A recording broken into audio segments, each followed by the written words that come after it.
Beautiful. Center target. Hit. Top right corner. Hit. Middle center plate. Oh, awesome. There we go. Hit. Center hit. Got him. Hit it. Beautiful. Nearly dead center. Yeah. Got it.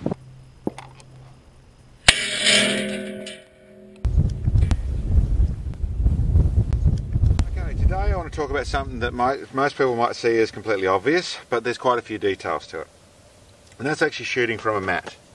Obviously prone shooting, and I'm talking about shooting from a bipod, but it actually involves shooting from a bag or shooting from rest and that type of thing as well. But it's actually in using a mat, laying down in outdoor conditions, laying down using the likes of a mat. What you can see here is quite a normal setup for me, which you'll see me in some circumstances using this setup, which you can see here. What I'm talking about there is I've got the front legs of the bipod on the mat, and I've got a rear bag. I'll normally have the likes of my rest, but for this instance I'll just show just with a bag, just like most people are going to be shooting. And all that might look normal like everyone does. I'm going to go through some of the details. Basically, bipod shooting, what you want in any of this sort of shooting is you want everything to not have spring in it. So it's actually sitting nice and stable, so that it's not bouncing, it's not sitting on stuff that's popping up and down. And as you can see, I can actually move the rifle backwards and forwards, and I'm getting no movement out of anything around it. The conditions that actually I'm using here, this particular mat has very thin. This part of the front of the actual mat is just thin canvas with some plastic on the back of it. This has been used a lot, which lets it grip to the ground nicely. There's no spring. If you come back into here, there's actually foam rubber inside this point, so it has spring inside it. What is not obvious is that essentially I've also on this mat, removed all the foam out of this section here. So there's no spring underneath this point. If I actually reposition this, put it over to here where there's normal foam in here, you'll see we've then, not much, but we've gained a little bit of spring out of the actual mat here. Now, if this was on grass, a grass cover, then we start to change the rules a little bit. I'll put it back to where we were, because then you'll find that all your spring, your mat side of things, with the foam rubber here and with the grass cover here, you'll end up with quite a bit of spring in the back where your rest is mounting, where your actual bag or bag base or whatever you're shooting is mounting. The other side of things is this is positioned where the front legs are on the mat. Quite commonly you'll see I'd prefer to be out here in the dirt where there's no mat underneath. I'd prefer to be right out there. The reason in these sort of circumstances, on this sort of ground, I wouldn't do that, is that you'll see that as I try and preload, it'll keep doing that. It'll keep walking forward on the dirt. Now, if that was different soil, if that was grass covered, so it's got strength in it, then I'll get the legs in the grass, and the grass actually gives it the grip. But being broken dirt like this is, that's why I actually come back into my mat. I make sure that I get it preloaded on there, and then the mat becomes the grip to stop it from travelling. But it is definitely down. If I put those legs, as you'll see some people shoot, they don't have this piece on the front here.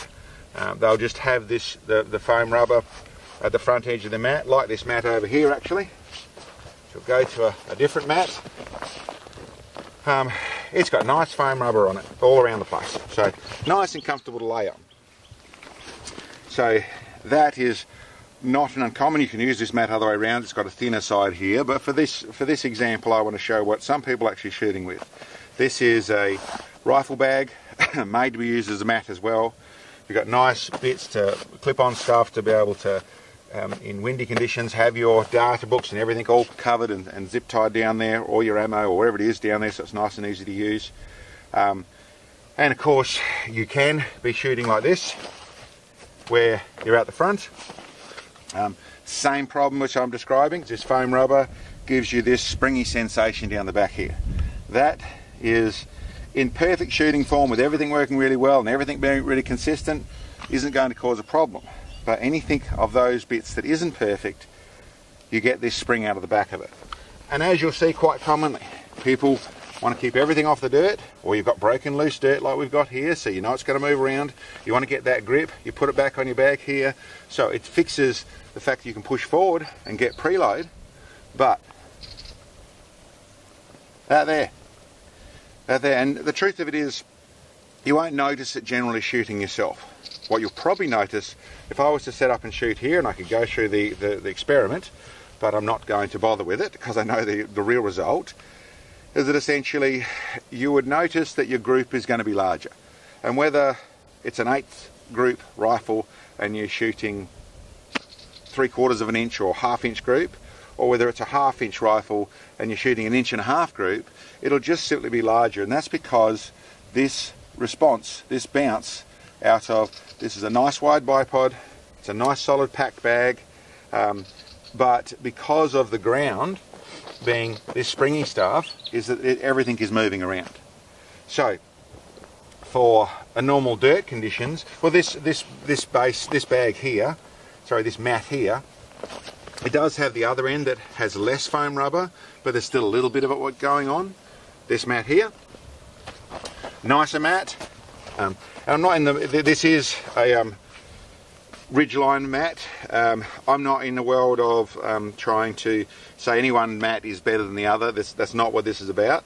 This is to try and describe what you should be looking for in a mat and how to use a mat. As you noticed, how I did have this set up, and this would work properly, is I have modified this, but that does sit in there. I've removed all this, so I essentially have the same sort of thing here. There is essentially foam rubber to here, and you can actually see that line there. It's over here as well, where I've actually removed right back to here. This whole section has nothing but canvas there, so I end up with there's no bounce in it. Another feature that I do to try and make things work nicely, I obviously shoot generally off my bases. You notice on the base of them, they have these 3 points, which are sticking proud by 1/2 inch. That means even to most dirt, you can get them to actually give even a stronger grip to the ground, because it is only those 3 points. They'll actually dig in. And some conditions, and people have asked also, can you get spikes for these? Because that's another way to do this. And the same you can run up the front, you can run spikes on things. So you actually sit the rifle, all its mounts, all its points are actually dug into the ground in a particular point to give you even more grip. I find that these spots here work quite well, and that makes it more flexible. There's essentially, the likes of spikes suit some ground and don't suit a lot of ground. So I'm trying to find that balance between a level of grip, but also a level that stops it from digging in too far and looser ground and things like that. And as I'm pointing out, in some cases, in this sort of broken dirt, I want the style of a mat that's going to let me still dig into the ground, but let me grip the ground with, so I can get this forward and back motion. You see that'll actually set a little while until I actually get in behind the thing and actually settle down, and then I can actually preload properly without it moving. I'll also do, you'll see some other stuff where I'll have, where I've had to shoot with my big rifle, had to shoot where I was looking through the barrel, and had to run a more of a radial style or a closer style break, which doesn't protect the dust from blowing up so much. So I had to run a whole big canvas thing under the front of the muzzle.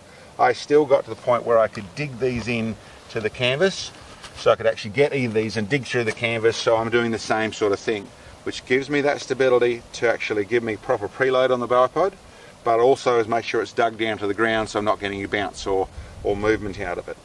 So anyway, like, it's just basically a conversation to go through the fact that not all mats are equal, and shooting with a mat is not a straightforward thing. And the truth of it is, if you can't get this stuff to be nice and stable, and your mat has too much bounce in it, you're better off to be laying on the ground and having your rifle bedded on the ground for your shooting side of things, and get a bit of dirt on things, than rather than being everything up and nice and protected and sitting on this stuff if it's springy. And like I said, that can also be even with just a nice thin canvas, but you're sitting on and laying on 1.5 inches of grass, you end up in the same place.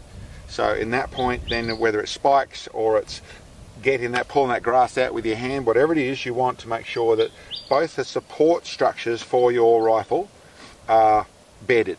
So essentially I can't go and squish, probably the lot of pressure I can make that move, but largely if you put normal pressure on there, normal cycle on it, that isn't then going to be bouncing up and down.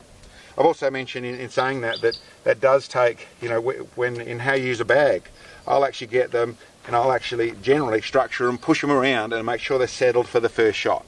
So you haven't got a dozen shots of making things settle first. You make sure your bag's settled, you make sure it's settled to the ground, you make sure your bipod's settled, you make sure you can get preload on your bipod without things moving.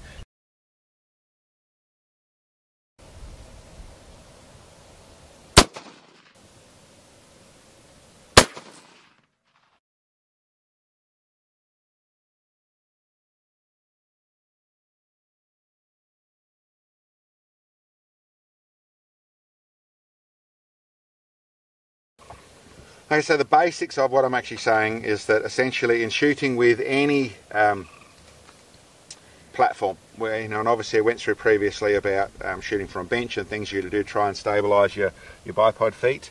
The same for shooting with a mat, and obviously a mat is encompassing the ground, and it's the style of mat you've got. I see all over the place, I see the likes of sponge rubber mats, which look nice and comfortable to lay on. They look pretty much like they're pretty durable for what they're doing with things. But if you look at it, you'll even watch some people as they cycle their bolt, you'll see the actual bipod feet bouncing around. You watch as they shoot and you'll see the back of the rifle butt down and push down on things and spring back up all the time. That is going to cause inconsistencies. So the main thing is you want everything bedded properly. You want to make sure that you've got your bag squished down. You want to make sure whether you've got just a bag or you're running a base, whatever it is, whether it's spikes or whether it's pedestals or whether it's good firm ground, it is not going to spring up and down as it cycles backwards and forwards. You want to make sure that you've got your feet of your bipod gripped properly, so they're gripping down and they've got traction, so you can actually preload against the thing and it can move back without it skidding backwards and forwards. All those bits and pieces are part of what will really help you and change. In most cases, you're going to find an improvement. Whether that's a 1 inch group becomes a 1/2 inch group, or that's a 1/2 inch group becomes a 1/3 of an inch group. It is about making that consistent. So then all your shooting form, all that needs to be perfect. But essentially, if you're working with something that is not so flexible, it makes it a lot easier to get that hole in hole group that you're after. Anyway, listen, I hope that's some help some people. It is certainly, like I said, it may seem clear, it may just be a little thing you lay on to keep the dirt off yourself, but there's actually quite a bit going on with your mat, and getting it working for you, or getting another one that does work for you, an important detail on shooting better. Anyway, thanks for checking us out, guys, and I hope that's of some help.